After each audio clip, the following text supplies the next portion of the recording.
今天上海降温了，老李呢，也趁着这个温度啊，带着大家去看一看。今天老李带大家去看一下青青花鸟市场，还是坐地铁9号线的，桂林路跟宜山路下来都差不多啊，走一点路的话就可以到这个青青花鸟市场。老李从来没来过这个花鸟市场。今天第一次带大家，也是，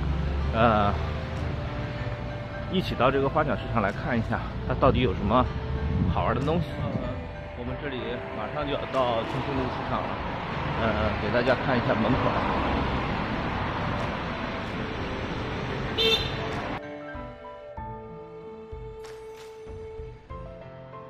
到了，这个青青路原来是个花卉市场，而不是花鸟市场。不过老李还没进去看，我估计刚才简单瞄了一眼啊，好像里面也有卖其他的除了花卉以外的东西的。好，我们就走进去看一下。老李很喜欢逛花鸟市场，这也是我放松减压的一种方式吧。简单聊一下，老李居住过2个城市，年轻的时候小的时候吧，在哈尔滨，然后长大了一点高中以后的话就在上海。这2个城市的有关花鸟的这种格局也不一样啊。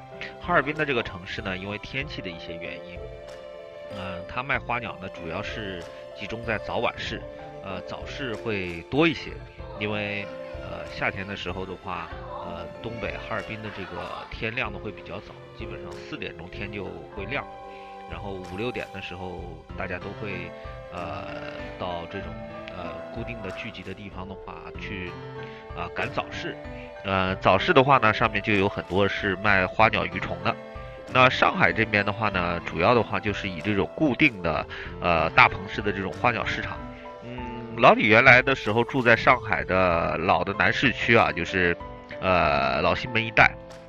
8、90年代的时候，这里的居民还比较集中，单在这个老西门附近的时候的话，我记得就有3家规模不一样的花鸟市场。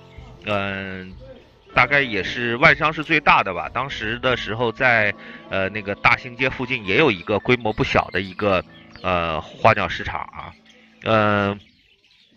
不过我那个时候的话呢，因为老李呢是喜欢猫啊狗啊这样子的，也是因为当时家里太小啊，没有办法养，所以呢就经常到花鸟市场里面去逛逛过眼瘾也好。但是跟我同龄的比我大几岁的这样的一些人的话呢，很多人最喜欢玩的就是这种鸣虫蟋蟀。经常会有一些斗蟋蟀的这样的一些活动这个那个时候的话，每天吃好晚饭的时候的话，就是在6、7点钟这种活动会特别的多。当时的社会环境的话呢，就是社会生活节奏也没有那么的不像现在这么快，所以大家还是以这种就是说这种慢节奏的生活方式为主。现在的花鸟市场里面的绿植呢，都是以多肉的植物为主了。老李的小的时候，那个时候的话，我记得曾经流行过一段君子兰，那时候一颗君子兰好一点的君子兰的话，价格也不菲。现在好像养君子兰的人就不多了。好了，今天的青青路的花鸟市场就先带大家逛到这里。明天的话还有一些内容的话，希望大家明天继续关注。谢谢大家，喜欢的关注老李。